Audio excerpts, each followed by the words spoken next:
E aí, como é que você está? Tudo bem? Damos início agora, neste momento, a mais um programa, nessa noite de hoje, continuando o nosso roteiro de contar a história do ministério de Jesus, de forma cronológica, durante os quase 3 anos que ele esteve no meio de nós, no planeta Terra. Nós hoje estamos na 4ª parte. Nosso estudo de hoje é a 4ª parte do 3º ano do ministério de Jesus. E antes de nós iniciarmos os nossos estudos, eu vos convido mentalmente a realizarmos conosco a prece da noite de hoje. Querido Mestre Jesus, pedindo mais uma vez a sua orientação para os estudos da nossa noite de hoje, te pedimos, Senhor, coragem, força e fé para aprendermos um pouco mais desses ensinamentos, de forma que possamos colocar todos eles na prática do nosso dia a dia. Fica conosco, Jesus, que assim seja. Então vamos lá? Podemos começar? Eu te convido então a ficar conosco até o final, para conhecer um pouco mais o ministério de Jesus. O assunto principal do nosso estudo de hoje é a passagem do Evangelho conhecida como a ressurreição de Lázaro. Nós vamos abordar toda essa passagem e todos os ensinamentos que essa passagem nos traz para o dia de hoje. E vamos terminar o estudo de hoje contando ainda sobre o anúncio que Jesus faz, o 3º anúncio que Jesus vai fazer sobre o seu sacrifício. E vamos falar sobre Salomé, a mãe de Tiago e João, apóstolos de Jesus, que vai fazer um pedido ao Mestre. Vamos então começar o nosso programa de hoje, iniciando com o estudo de dos principais relatos do Evangelho. Nós vamos estudar a ressurreição de Lázaro. É um dos principais eventos relatados no ministério de Jesus. Esse evento é importante porque nós temos ele como a marca inicial que vai mostrar o término da missão de Jesus. É a partir da morte de Lázaro que vai se aumentar a perseguição contra o Mestre e que Jesus vai caminhar rumo ao Calvário, já seguindo depois dessa ressurreição para a cidade de Jerusalém. Nós hoje vamos refletir sobre um dos episódios mais marcantes do Evangelho. Isso é relatado por João, que é a ressurreição de Lázaro. Esse relato não é apenas uma narrativa bíblica, não é apenas o relato de um possível milagre ou de um acontecimento extraordinário, nada disso. Ele nos traz muitas reflexões que nos convidam a pensar seriamente sobre diversos assuntos da nossa evolução espiritual, sobre a morte, sobre a própria vida espiritual, sobre a fé, a esperança, o sofrimento, as consequências de uma experiência profunda de renovação. À luz da doutrina espírita, nós compreendemos esse episódio da ressurreição de Lázaro não como uma simples negação de leis naturais, pois Jesus nunca negou as suas leis naturais, não houve nenhum milagre na ressurreição de Lázaro. Mas nós o vemos, esse episódio, como uma manifestação da superioridade espiritual de Jesus e a capacidade que ele tinha de atuar sobre todos os processos da vida humana, sempre com uma finalidade educativa e com uma finalidade moral. Nós vamos iniciar agora, eu peço a sua paciência antes que a gente analise toda a ressurreição de Lázaro. É preciso que eu faça com vocês a leitura do Evangelho de João sobre essa passagem, para que nós possamos entender o todo, pois depois iremos fatiá-las por partes, para colher os ensinamentos que ela nos traz. Vamos então ver o que João diz no seu Evangelho sobre a ressurreição de Lázaro. Havia um homem chamado Lázaro. Ele era de Betânia, do povoado de Maria e de sua irmã Marta. E aconteceu que Lázaro ficou doente. Vamos parar por aqui para te explicar um detalhezinho. Lázaro, Marta e Maria eram irmãos que moravam na mesma casa na cidade de Betânia. Alguns estudiosos consideram esta a segunda família de Jesus. É um dos poucos locais em que Jesus ficava com constância. Quando ia para a região de Jerusalém, ele ficava em Betânia, que é uma cidade bastante próxima de Jerusalém, ficava na casa desses 3 irmãos. E uma outra casa que ele ficava com constância, aí já lá próximo a Nazaré, era na casa da sogra de Pedro, quando ele ficava pelaquela região lá da Galileia. São os dois locais em que Jesus tem maior constância de frequência. Por isso nós consideramos a família de Lázaro, Marta e Maria como a segunda família de Jesus. Vamos continuar o evangelho depois desse parênteses. E aconteceu que Lázaro ficou doente. Maria, sua irmã, que foi a mesma que derramara perfume sobre o Senhor e lhe enxugara os pés com os cabelos, isso é uma outra passagem do evangelho, ali estava vendo aquela situação do seu irmão doente. Então as irmãs de Lázaro mandaram dizer a Jesus: Senhor, aquele a quem amas está doente. Jesus, ao ouvir isso, uma frase forte, aquele a quem amas, mostrando a grande amizade de Lázaro com Jesus. Ao ouvir isso, Jesus diz: essa doença não acabará em morte. O recado havia chegado e ele raciocina: essa doença não acabará em morte, é para a glória de Deus, para que o Filho de Deus seja glorificado por meio dela. E aí nós vamos ver João continuando a sua narrativa, relatando o amor de Jesus por aquela família. Diz o evangelista: ora, Jesus amava a Marta e a sua Maria e a Lázaro. Quando ouviu, pois, que estava enfermo, ficou ainda 2 dias aonde estava. E só depois desses 2 dias ele disse a seus discípulos: agora sim vamos para a Judéia. Vamos lá socorrer Lázaro. E os discípulos, alertados com o problema de irem para Jerusalém, para a próxima Jerusalém, para a cidade de Betânia, na Judéia, olharam para Jesus e disseram: Rabi, ainda agora os judeus procuravam apedrejar-te. Nós relatamos isso no programa anterior. E agora queres ir para lá de novo? E Jesus responde: não há 12 horas no dia? Se alguém andar de dia, não tropeça.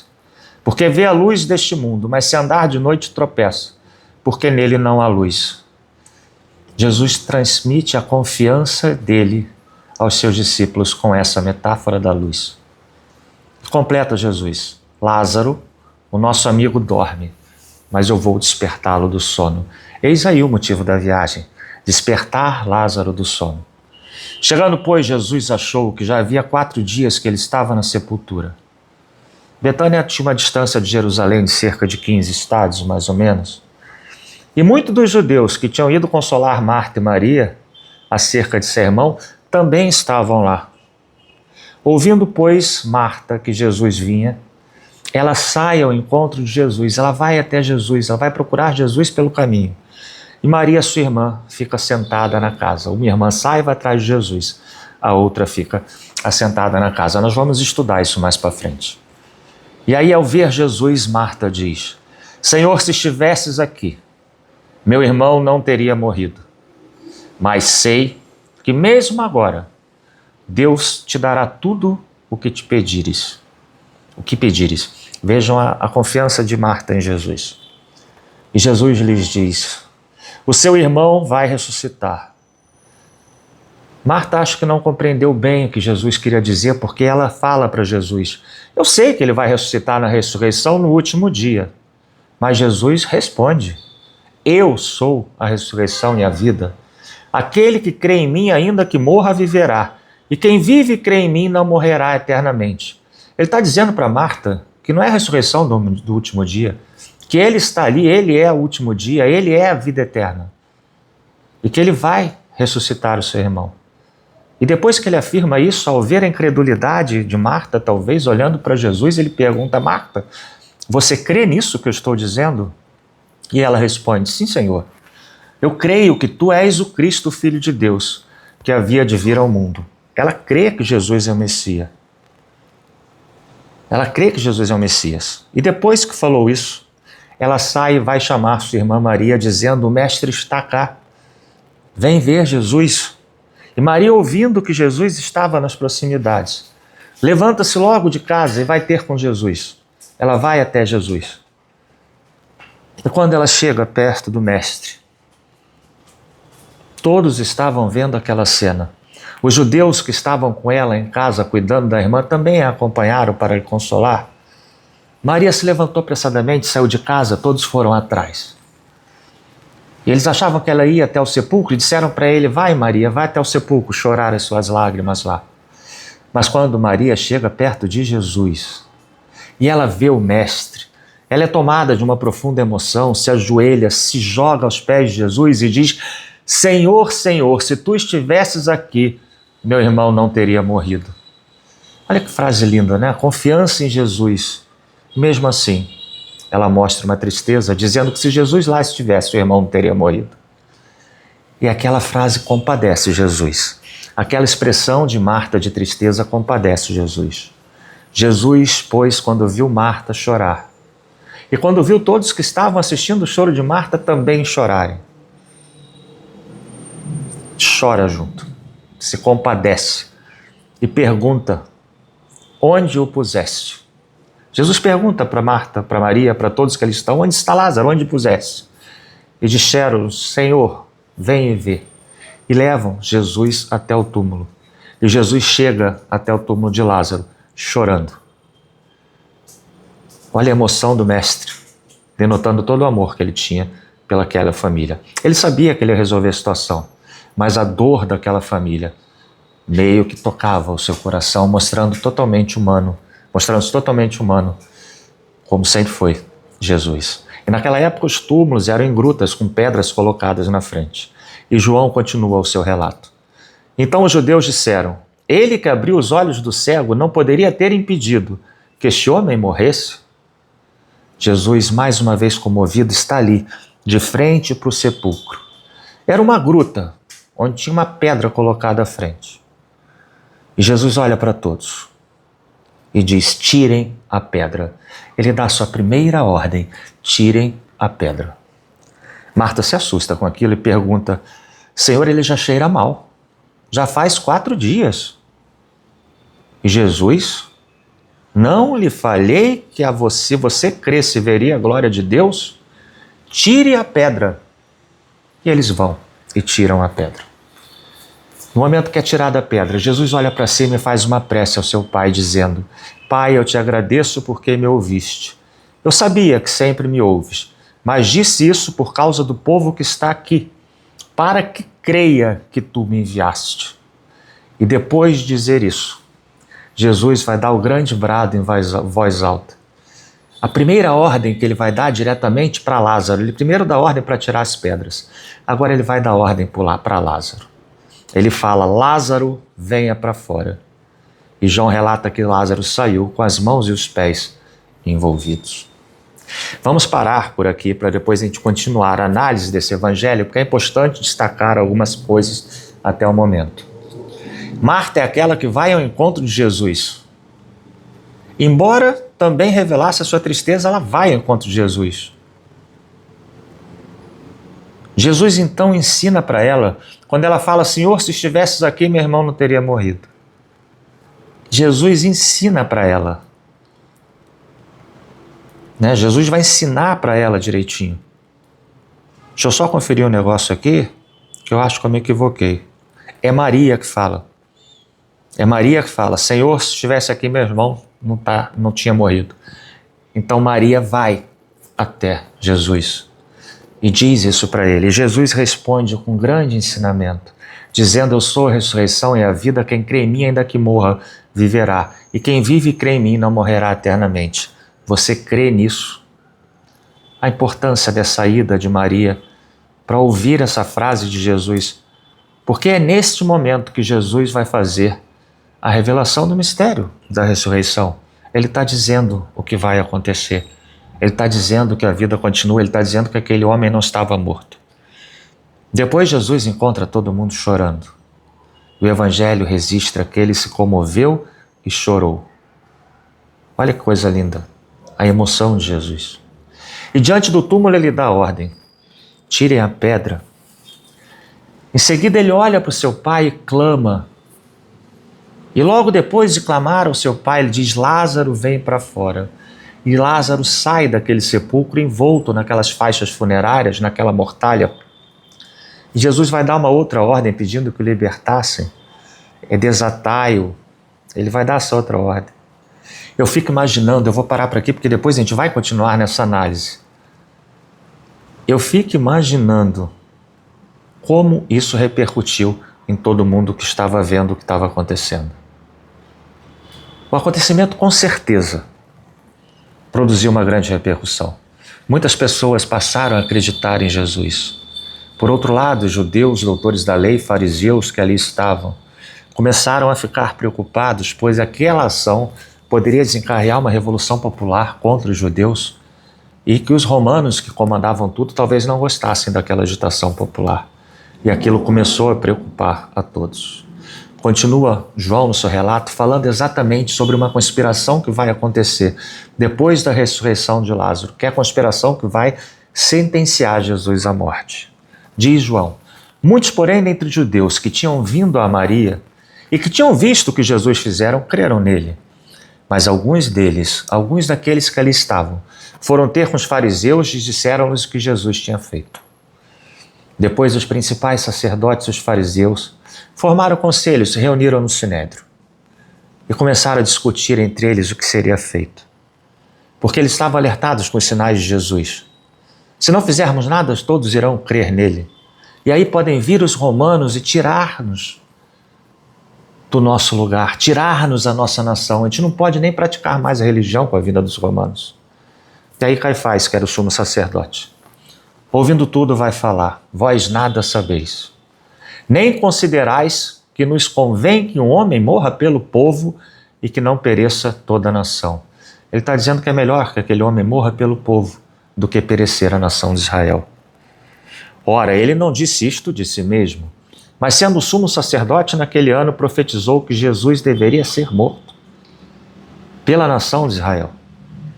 E não somente pela nação, mas também para reunir em um corpo os filhos de Deus que andavam dispersos.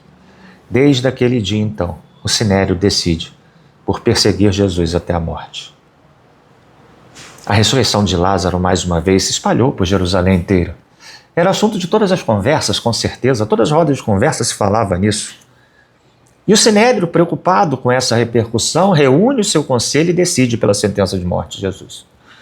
Os doutores da lei, sacerdotes, fariseus, temiam que tudo o que aconteceu com Lázaro desencadeasse uma rebelião interna e provocasse a intervenção das autoridades romanas sobre a cidade de Jerusalém. Como Caifás afirmou, é preferível que morra um só homem pelo povo a deixar morrer uma nação. E desde este dia, então, combinaram de matar Jesus. E é por isso que Jesus, a partir daquele momento, não se mostra mais em público entre os judeus. Ele vai se retirar. Ele vai para uma região próxima ao deserto, ele vai para a cidade de Efraim, onde lá vai permanecer com seus discípulos por um tempo, antes de iniciar-se a descida para Jerusalém. Nós vamos parar aqui, vamos voltar a Efraim lá na frente e vamos voltar agora para a análise da ressurreição de Lázaro. Antes disso, eu gostaria de fazer um preâmbulo sobre como nós, espíritas, vemos a ressurreição. A doutrina espírita ensina que o ser humano é um espírito imortal, temporariamente ligado a um corpo físico. Na época, a ressurreição dos judeus seria crer que o espírito voltava a habitar o mesmo corpo. Um corpo depois de morto, decomposto, pelas leis naturais de Deus, não tem como voltar à vida. Então seria impossível, pelas próprias leis divinas, que aquele corpo voltasse à vida com o mesmo espírito. Nós aprendemos com a doutrina espírita que a morte é só do corpo físico. O espírito continua com o seu corpo espiritual, com o seu perispírito. E que a morte do corpo físico só acontece quando a ruptura do vínculo entre o espírito e o corpo é total. Entre o espírito e a matéria é total. E é o perispírito que faz essa ligação, é o nosso liame invisível. Quando esse fio se rompe, totalmente aí está a morte. É por isso que há alguns casos de gente em estado muito grave que volta à vida, porque esse perispírito não se rompeu. Ainda há vínculo do espírito com o corpo. Eu fico imaginando quantas pessoas à época não haviam sido enterradas vivas, porque não tinham a quantidade de equipamentos médicos que diagnosticassem a vida como temos hoje. A verdadeira ressurreição que nós no Espiritismo pregamos é a ressurreição do espírito quando abandona o corpo. Na verdade, é o despertar do espírito para o mundo espiritual. Essa ressurreição corporal pregada por outras correntes religiosas, pela lei divina, ela é impraticável, não tem como se realizar. Então, feito esse preâmbulo, explicado bem direitinho, vamos voltar ao caso de Lázaro. No caso de Lázaro, a compreensão espírita é que Jesus teria permitido ou provocado o retorno daquele espírito ao corpo. Talvez Lázaro estivesse no estado de catalepsia ou de letargia, o que se assemelha muito ao estado de morte, quando paralisa-se até algumas funções do corpo, podendo até putrefar certas partes do corpo, apesar de que não há nenhuma informação no Evangelho que tenha ocorrido isso. Ela diz que cheira mal, pode cheirar mal, né? Demonstrando dessa forma, com essa existência desse laço ainda, que a morte física nem sempre representa a separação definitiva do espírito. O espírito demora um pouquinho para se separar do corpo. Enquanto está nessa separação, ele pode, por efeito magnético de cura ou de algum espírito superior, retornar ao corpo. Entretanto, isso não significa que todos os que morrem possam retornar à vida corporal. Nós já damos claramente essa lição da necessidade de haver um vínculo perispirítico com o corpo e o espírito. Para a doutrina espírita, essa ocorrência dependeria de condições do organismo e de desígnios superiores. É uma situação extraordinária o que Jesus faz com Lázaro, mas nada é contrário à ordem divina. Mas já explicando esse fenômeno, quando Jesus transfere um fluido vital imenso que permite com que Lázaro volte ao corpo. Mais importante que o fenômeno é a mensagem que ele nos traz. É compreender o porquê que ele aconteceu, quais as lições que a gente precisa tirar dele. Jesus, pela sua elevada condição espiritual, conhecia perfeitamente, dominava tranquilamente todos os recursos que nós ainda nem sequer sabemos que existem ou que compreendemos plenamente. Recursos esses que fizeram Lázaro voltar à vida. O episódio de Lázaro, portanto, ele pode ser visto como uma demonstração de que a vida não termina com a morte. A vida continua no mundo espiritual, existem forças espirituais superiores às nossas limitações humanas. Jesus tinha autoridade moral e espiritual excepcional para fazer com que aquele espírito retornasse à vida, pois o perispírito não tinha rompido seus laços ainda com o corpo. Esses fenômenos extraordinários devem fazer-nos refletir sobre a necessidade que nós temos de nos transformarmos interiormente e não despertar a nossa simples curiosidade. A doutrina espírita não recomenda que busquemos esses fenômenos ou milagres que possam sustentar a nossa fé, muito pelo contrário. A doutrina espírita nos ensina que o verdadeiro cristianismo é praticado na vivência do amor, do perdão, da caridade e na busca constante da nossa renovação íntima. Conheceis o verdadeiro espírita pela sua capacidade que tem de renovar-se intimamente e resistir às más tentações, já nos trazia Kardec. Vamos agora estudar esses personagens dessa passagem. Vamos começar falando da atitude de Marta, de fé e compreensão. Vamos começar falando desta atitude de fé e compreensão. É aquela primeira que manda o recado para Jesus, avisando que o seu irmão estava doente.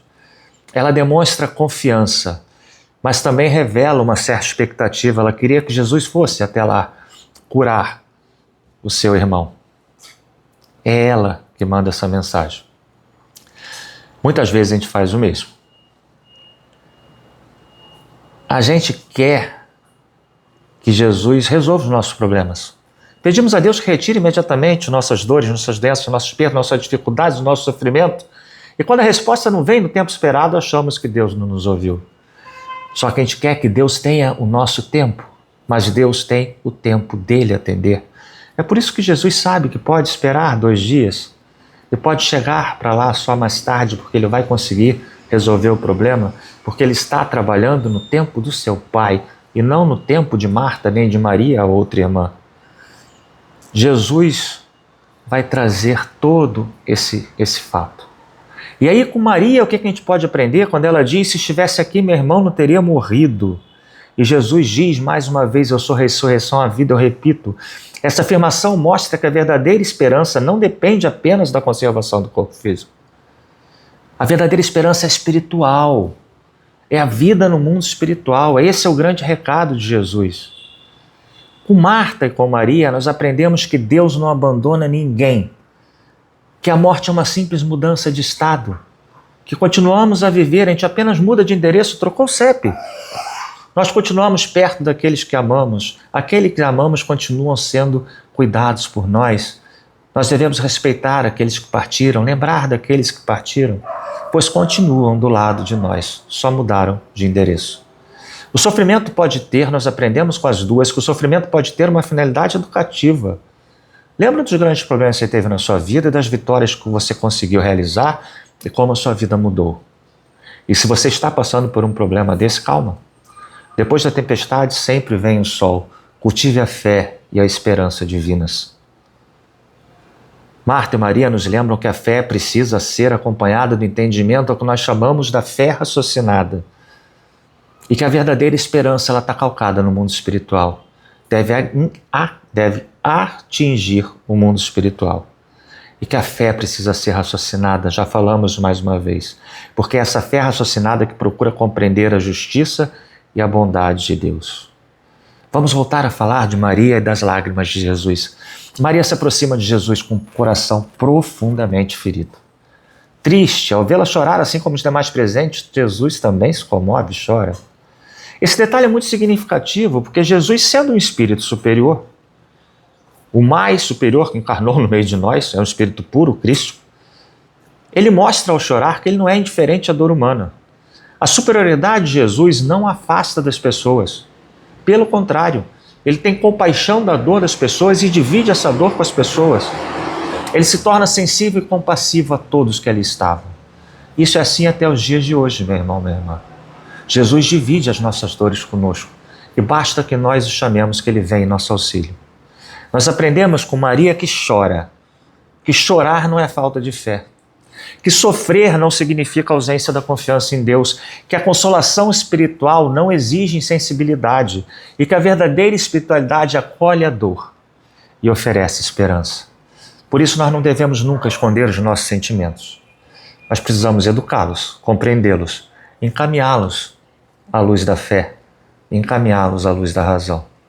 A fé pela prece, a razão pelo estudo que necessitamos fazer para solucioná-los. E Jesus, ele chora, mas ele não se desespera. Ele sente a dor, mas ele permanece confiante na vontade do seu Pai que tudo vai dar certo. E nas suas dores, como é que você faz? Você se desespera ou você faz como Jesus? Você espera, confiando no Pai, que aquela tempestade vai passar. Vamos analisar agora as ordens que Jesus dá para que Lázaro saia do túmulo. A primeira ordem é para todos. Ele diz: retirai a pedra. Essa ordem pode ser compreendida da maneira literal mesmo, que ele queria apenas que o pessoal rolasse a pedra da gruta. Mas não é isso. Ela tem um profundo simbolismo espiritual. Porque a pedra representa tudo aquilo que bloqueia a manifestação divina dentro de nós. Desânimo, a preguiça, a incredulidade, o ressentimento, o ódio, a vingança, o egoísmo, o orgulho, o apego ao passado, a falta de esperança no futuro. E poderíamos ficar citando tantas pedras aqui até o final da palestra. Mas o que eu quero que você saiba é que Jesus, Deus, pode ajudar você a remover essa pedra. Mas ele precisa que você remova, que você colabore na remoção. Jesus poderia ter ordenado que a pedra se rolaria dali apenas pela manutenção do fluido magnético, mas não, ele quer que todos participem daquela operação. E eu te pergunto, qual é a pedra que você precisa retirar do seu coração nesse momento? Faça essa reflexão contigo. Peça a Jesus uma orientação para descobrir que pedras são essas. E faça a sua parte para tirar essas pedras. Porque não basta pedir auxílio. É necessário que nós retiremos as pedras que colocamos no nosso próprio coração. E aí eu vou te dar 5 perguntas para te ajudar a descobrir que pedras são essas. Só para você refletir e responder com você mesmo. A primeira delas: que pedra ainda impede a sua renovação espiritual? O que está lhe afastando de Deus? Qual é o hábito que você tem que você precisa abandonar para fazer a sua renovação espiritual? Qual é a mágoa que você tem que você precisa perdoar para fazer a sua renovação espiritual? Qual é a sua atitude, o seu comportamento que você precisa modificar para fazer a sua renovação espiritual? Perceba bem, Jesus está oferecendo, talvez nesse momento, uma oportunidade de recomeço, para você finalmente começar a renovação espiritual. Então, dessas 4 perguntas eu te faço a 5ª. Onde está a sua oportunidade de reconhecimento para você realmente iniciar essa renovação espiritual? Eu acho que deu bem para você entender toda a simbologia que está por trás dessa frase de Jesus, retirai a pedra. Agora vamos para as ordens que Jesus dá para Lázaro. Lázaro vem para fora, é a primeira ordem. Essa frase constitui o ponto culminante desse episódio. Lázaro é chamado a sair do sepulcro. Para nós, essa ordem tem um grande significado, porque nos convida a sair dos nossos sepulcros, nos convida a caminhar junto à libertação. Nós podemos estar vivos fisicamente, mas mortos espiritualmente. Podemos estar aprisionados dentro dos túmulos das paixões, do túmulo do medo, do túmulo da revolta, do túmulo do desentendimento, do túmulo do materialismo, do túmulo da mágoa, do túmulo do erro do passado, do túmulo da culpa, do túmulo da amargura, do túmulo do desânimo, da falta de esperança. Será que você não está dentro de nenhum desses túmulos? Porque Jesus continua te chamando, vem para fora, sai do seu túmulo. Como? Simples. Desperta para a realidade da vida. Abandona a sua acomodação. Vença as suas indiferenças. Vença os seus preconceitos. Pare de julgar os outros. Assuma a responsabilidade pelos seus atos. Assuma a responsabilidade pelo seu próprio destino. E tenha coragem de recomeçar. Sempre é tempo de recomeçar. Nós aprendemos com a doutrina espírita que a nossa evolução não para. Ela é constante. Pode retardar, demorar, mas ela é constante. Nós nunca vamos estar condenados a permanecer no erro. Permanecermos porque assim queremos. Sempre existe a possibilidade de arrependimento, de se renovar e de progredir. Qual é o túmulo? De qual túmulo você precisa sair? Eu te pergunto mais uma vez, para que possamos passar para a terceira ordem que Jesus dá a Lázaro. Depois que ele sai do túmulo, ele olha para todos e diz, desligai-o e deixai-o ir. Tirar as faixas para que ele possa andar. Porque depois que Lázaro saiu do túmulo, ele ainda estava envolto naquelas faixas funerárias. Jesus diz para todos que o desliguem e o deixem ir. Esse ensinamento é simbólico. Mesmo depois de despertar, Lázaro ainda precisa ser libertado daquelas faixas. Mesmo depois de você sair do túmulo, você ainda precisa desamarrar essas faixas. E se você não tiver condições de desamarrar essas faixas, você precisa pedir para alguém, desatai-me. Alguém lhe ajude a tirar essas faixas. Jesus nos mostra com isso que não basta sair do túmulo, é preciso desenfaixar, ou seja, o despertar espiritual, ele é gradual, ele não acontece de repente. A pessoa pode conhecer que está desperta, mas pode não saber como prosseguir no seu despertar, porque ele ainda carrega vícios antigos, pensamentos negativos, tendências suicidas, tendências egoístas, carrega o materialismo, carrega hábitos difíceis de mudar, carrega influências espirituais inferiores, carrega tanta coisa, carrega orgulho, a mágoa, carrega falta de perdão, desânimo. E essa faixa, cada uma que você vai ter que tirar, ou pedir para que alguém ajude a tirar. E quando doer muito, não conseguir desatar, peça ajuda aos outros, porque nós precisamos da ajuda dos outros, da família, dos nossos amigos, da nossa comunidade religiosa, no nosso trabalho. A prece aos bons espíritos para nos ajudar a desatar todas essas faixas. Porque você tem a certeza que esse despertar vai exigir muito o seu esforço pessoal para que ele seja real. E aí fica o ensinamento, Jesus te desperta. Há comunidades que estão em volta de você, te ajudam a tirar as faixas. E a partir daí tem a outra frase, deixai-o ir. Porque ninguém que tira as suas faixas tem o direito de controlar a sua vida. É preciso que você, agora, depois de desenfaixado, aprenda a caminhar com as suas próprias pernas. Eu acho que deu para entender bem essas 3 frases. Porque nós vamos agora falar, já terminando essa passagem, sobre as consequências daquele movimento para Lázaro, da ressurreição para Lázaro. É bom para a gente trazer para a nossa vida também esses ensinamentos. A partir do momento que sai do túmulo, Lázaro se torna uma testemunha viva do poder de Jesus. Sua própria existência passou a ser um testemunho da ação do Mestre. As pessoas começavam a lhe procurar, porque ele representava fisicamente um sinal de Jesus, demonstrando todo o poder espiritual do Cristo. E na visão espírita, nós também podemos ser a testemunha viva de Cristo. Não precisamos ser ressuscitados assim como Lázaro. Não precisa de nenhum fenômeno extraordinário para que nos tornemos testemunha vivas de Cristo. Nós nos tornamos testemunha viva pela transformação que fazemos em nós. Porque uma pessoa que abandona o vício, vence o ódio, perdoa, passa a perdoar ainda mais, serve ao próximo, começa a distribuir amor pela família, está sorrindo o tempo todo, está abraçando os outros, muda completamente a sua forma de ser. Ela passa a ser uma testemunha viva da presença de Jesus na sua vida e passa a contagiar todos que a cercam. Ao sair do túmulo, Lázaro recebe de Jesus uma nova oportunidade de vida. E esse retorno dele para a vida corporal pode ser compreendido, sim, como uma nova oportunidade de aprendizado e de serviço. Depois que você despertar, Jesus está te dando essa nova oportunidade. Você pode fazer ainda da sua existência uma oportunidade de progresso. Quando recebemos mais tempo, mais saúde, mais conhecimento, uma nova chance. Utilize esses dons divinos com grande responsabilidade, buscando a sua evolução espiritual.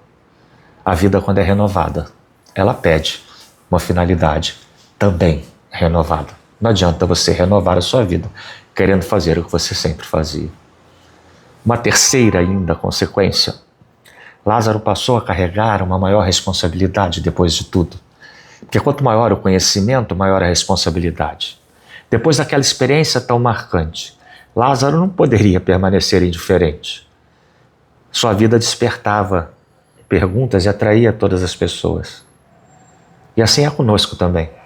Depois que despertamos, quando recebemos esse esclarecimento, quando estudamos o Evangelho, por exemplo, nós passamos a responder pelo modo que agimos e como nos comportamos na frente dos outros. E Lázaro, por causa disso, vai para a quarta consequência, que ele enfrentou grande oposição. O Evangelho informa que algumas autoridades desejavam matar Lázaro depois da ressurreição para impedir que a rebelião realmente contaminasse a todos. Isso mostra que dar testemunho de Jesus pode provocar resistência. Essa ressurreição espiritual é tão linda, mas eu te alerto que ela não vai te trazer tantas facilidades assim. Muitas vezes aquele que se renova, que muda para melhor, vai enfrentar a incompreensão dos outros que o cercam, talvez dos seus entes mais queridos. Vai enfrentar críticos e vai ter uma oposição muito forte contra si. Mas é necessário permanecer fiel ao bem. Feito essa análise das consequências de Lázaro, eu vou deixar com você agora para que você escolha em qual categoria de pessoa você se encontra. O episódio de Lázaro produziu a fé em muitas pessoas, mas também gerou forte oposição em outras e contribuiu para que os inimigos de Lázaro e os inimigos de Jesus planejassem a morte de Jesus. Isso nos mostra que aqueles ensinamentos de Jesus, quando você se transforma com eles, pode produzir 4 diferentes reações nas pessoas. A primeira reação, a pessoa se abre à verdade e vai se transformar espiritualmente. A segunda reação, algumas pessoas preferem permanecer presas ao passado e aos interesses pessoais. A terceira reação, algumas pessoas buscam a transformação, se abriram à verdade, continuam o seu despertar espiritual pela transformação. Mas outros temem perder posições e privilégios da sociedade. Desses 4, eu espero que você esteja ou no 1 ou no 3, que é aquelas pessoas que se abrem à verdade e aquelas pessoas que realmente vão buscar a sua transformação. Esteja muito longe do 2 e do 4. Das pessoas que permanecem presas ao seu passado e aos interesses pessoais, ou daquelas que têm medo de perder posição e status sociais. Vamos terminar fixando os principais ensinamentos da ressurreição de Lázaro, para terminar essa parte da ressurreição. Primeiro, a morte não é o fim. A vida continua no plano espiritual. Tenha certeza disso. Porque essa convicção, essa certeza diminui muito a dor no seu coração quando perde um ente querido. Você sabe que ele vai continuar ao seu lado, só vai mudar de endereço. Segundo ensinamento, a sua fé deve ser raciocinada. Você não pode acreditar em tudo que ouve ou vê cegamente, sem pedir explicações. Você tem que compreender a justiça e a misericórdia de Deus para entender a fé real, a fé raciocinada. Terceiro ensinamento. Sofrimento é uma grande oportunidade de crescimento. Isso não vai fazer com que você glorifique a dor ou o sofrimento. Muito pelo contrário. Nem permaneça passivo esperando que Deus resolva tudo. A resignação precisa ser ativa. Você precisa pedir auxílio para resolver o problema, mas não você precisa ir atrás da solução do problema.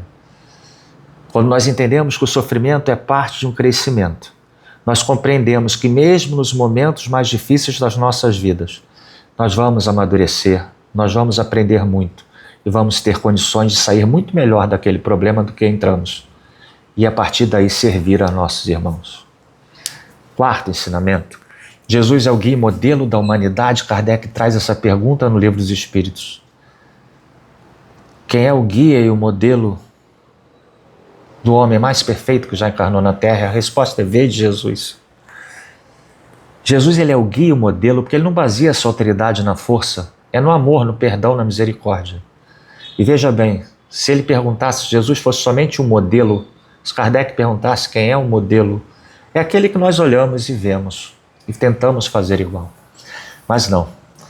Kardec entra com o termo guia, e guia é aquele que vai na frente, porque ele já fez o caminho. Ele já sabe o destino. E guia está o tempo todo conosco, apesar de estar à frente, está junto conosco. Jesus é o nosso guia até os dias de hoje. Ele já sabe o caminho que você precisa seguir.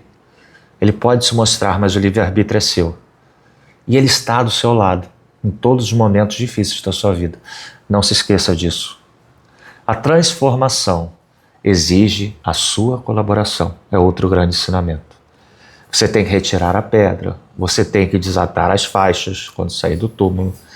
Deus vai te ajudar, mas você precisa participar da ajuda divina para conseguir progredir. Sexto ensinamento. Nosso testemunho tem que ser dado pelo exemplo. Nosso testemunho tem que ser dado por exemplo. O cristão verdadeiro não precisa de fenômenos. Sua melhor mensagem é a sua própria conduta. Sua melhor mensagem é a sua própria conduta. Francisco de Assis tem uma frase muito linda que diz o seguinte: quando eu vou evangelizar, eu prefiro não usar as palavras. Ele evangelizava com o seu exemplo. E o sétimo e último ensinamento. A oportunidade de viver deve ser aproveitada. Não desperdiça a nova chance, que cada dia é uma nova oportunidade de você reparar seus erros, de se reconciliar, de servir ao próximo, de espalhar amor, de espalhar o bem. Não perca essa chance. E a história de Lázaro, ela pode ser aplicada no nosso dia a dia tranquilamente, ela não está presa ao passado. Há momentos em que também nos sentimos sepultados vivos, sepultados dentro do nosso próprio coração. A gente está vivo por fora, mas sem esperança, sem alegria, sem disposição para recomeçar. Nesse sentido, essa mensagem de Jesus com a ressurreição de Lázaro continua muito atual. Retirai a pedra, remove os obstáculos do seu coração. Vem para fora, desperta para a vida espiritual. Desligai-o, ajudem os que precisam se libertar, inclusive você mesmo, e deixai-o ir. Respeite o caminho e a liberdade de cada pessoa. Parece difícil viver tudo isso? Não. As aplicações práticas da ressurreição de Lázaro em nossa vida, eu vou exemplificar com 7 ações bem simples que você pode fazer a partir de agora. Perdoar alguém, pedir perdão, retomar a oração, estudar o Evangelho, auxiliar uma pessoa necessitada, abandonar um vício, um hábito prejudicial seu e transformar uma dificuldade sua em oportunidade de serviço. Tente praticar uma dessas 7 que você vai ver que tudo vai mudar. A ressurreição de Lázaro precisa acontecer também dentro dos nossos corações. E ela vai acontecer sempre que permitirmos a presença de Jesus despertando a nossa consciência espiritual. O episódio de Lázaro é uma das mais fortes mensagens de esperança de todo o Evangelho de Jesus. Jesus nos ensina através dessa passagem que a vida continua, que a morte é só uma passagem, que Deus não abandona os seus filhos, que Jesus compreende as nossas dores, que a fé precisa ser acompanhada de obras, que sempre existe possibilidade de renovação, que toda oportunidade recebida traz responsabilidade e não pode ser desperdiçada. Para terminar essa parte da ressurreição de Lázaro, Lázaro saiu do túmulo, mas Jesus convida cada um de nós a sair do nosso próprio túmulo ou dos nossos próprios túmulos interiores. Eu desejo que Jesus esteja nesse momento próximo de você, falando ao seu ouvido: vem para fora, e que você tenha a coragem de sair desses seus túmulos interiores. Vamos agora para uma outra parte do nosso estudo, que eu chamo do terceiro aviso da crucificação, ou terceira predição do sacrifício do Gólgota. E é ali mesmo, depois dessa linda passagem sobre Lázaro, vamos retornar para o caminho que Jesus fazia quando nós dissemos que ele ia para Efraim, que ele não ia mais aparecer junto aos judeus por causa do risco que tinha de ser preso. Efraim era uma cidade isolada, ela ficava em cima de um monte, cerca de 20 quilômetros a nordeste de Jerusalém. No passado ali existia uma capital do reino de Israel que era chamada de Silo, mas isso só para curiosidade geral. E Jesus vai para Efraim e fica lá até as proximidades, até a chegada da proximidade da Páscoa. Depois de ficar esse tempo lá, saindo de Efraim, subindo para Jerusalém, Jesus, como guia, ia adiante dos seus discípulos, que estavam seguindo o mestre espantados e cheios de temor. E Jesus, naquele momento, nesse caminho, vai anunciar pela terceira vez, a sua morte e ressurreição. Jesus disse o seguinte: e tomando consigo os 12, disse-lhes: eis que subimos a Jerusalém, e se cumprirá no Filho do Homem tudo o que pelos profetas foi escrito a respeito do Filho do Homem, irá se cumprir. Será entregue aos principais sacerdotes e aos escribas, que o condenarão à morte e o entregarão aos gentios, para ser escarnecido, ultrajado, coberto de escarros, açoitado, e depois de o terem flagelado, o matarão crucificado. Mas ao terceiro dia, ele ressurgirá. E eles nada disso entendiam. E esta palavra lhes era encoberta, não percebendo exatamente o que Jesus dizia. Mas vamos entender bem o que Jesus quis dizer e o que é esse sacrifício. Jesus não previu um sacrifício exigido por Deus para salvar a humanidade dos pecados. Não. Como muitas religiões dizem, sacrifício vem da palavra sacro e ofício, é o trabalho santo. Jesus, ele se sacrifica para mostrar a todos nós que para conseguirmos a vida eterna é necessário que realizemos este sacrifício. Deu para entender bem a diferença? Nós não estamos perdoados simplesmente porque Jesus foi crucificado. Jesus não previu um sacrifício exigido por Deus para salvar a humanidade, mas ali estava o ponto culminante da missão do Mestre, quando ele faz o seu próprio sacrifício, que é um sacrifício de amor, e é o desfecho natural da nossa rejeição contra Jesus, da rejeição dos homens à verdade que Jesus trouxe, sabendo que ele seria imolado pela dureza do coração da sociedade da época, lá em cima na cruz, no sacrifício. A última coisa que ele diz é: Pai, perdoai, porque eles não sabem o que fazem. A doutrina espírita rejeita a ideia de que Deus exigisse o sangue do seu próprio Filho para perdoar os pecados da humanidade. Nada disso. A morte da cruz para nós foi o testemunho máximo da fidelidade de Jesus às suas próprias leis e ao amor que ele ensinou até o último instante. A confiança plena no seu Pai. A mostra da sua missão concluída. Mas esse vai ser um tema que a gente vai estudar mais para frente nos outros programas. E para terminar o nosso estudo de hoje, nós vamos falar sobre uma passagem que eu chamo de o pedido de Salomé. Nós vamos terminar o nosso estudo de hoje com um pedido feito por Salomé, que era a mãe dos apóstolos Tiago e João.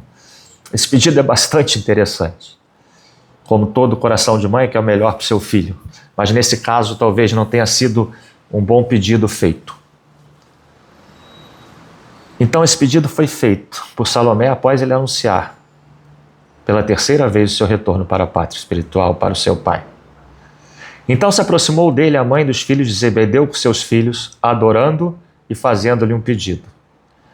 E ele disse: que queres?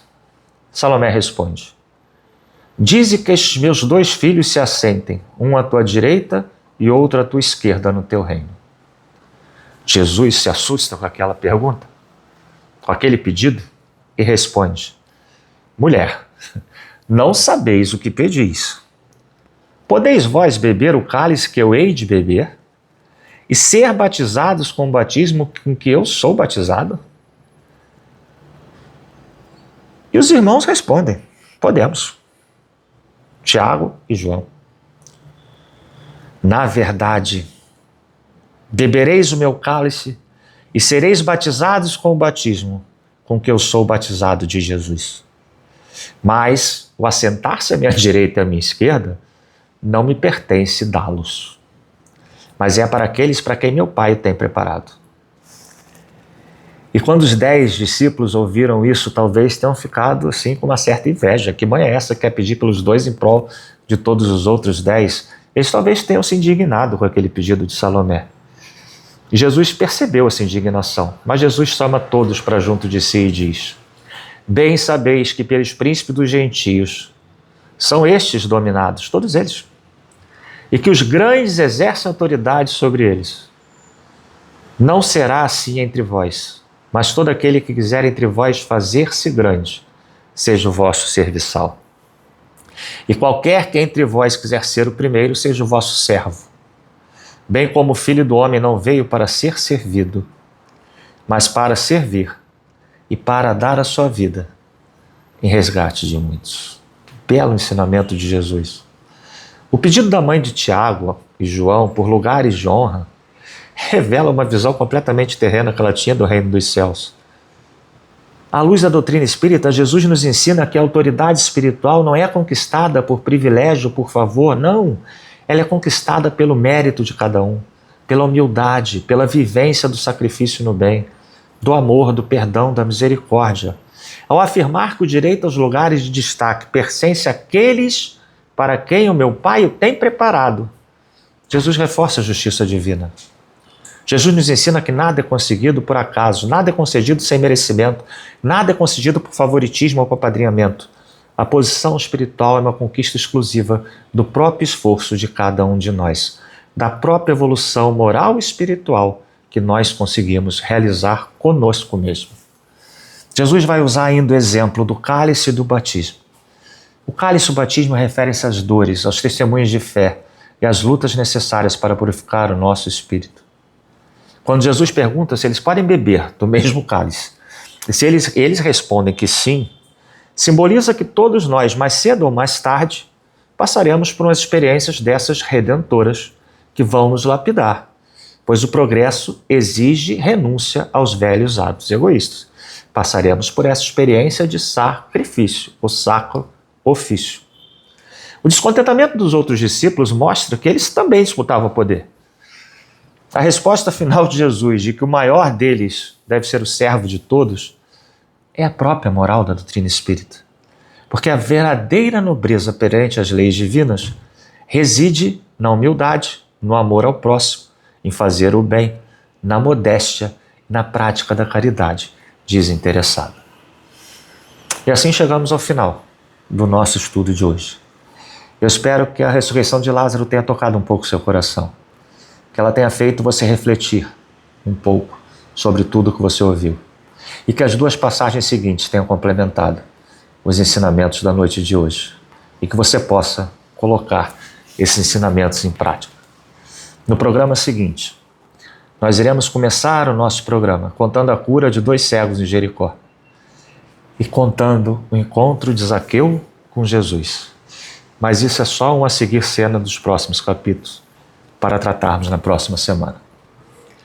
Vamos terminar então o nosso estudo de hoje, já lhe agradecendo por nos acompanhar até aqui, pela sua paciência, esperando ter sido útil para fazer com que você evolua cada vez mais rumo ao caminho do bem.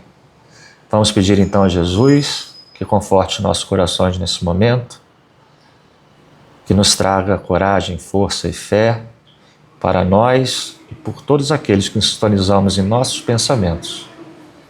Que o Evangelho de Jesus alivie o coração de todos, nos dando força para prosseguirmos durante mais essa semana. Fico conosco, Jesus, que assim seja. Meu irmão, minha irmã, muito obrigado, que Deus os abençoe.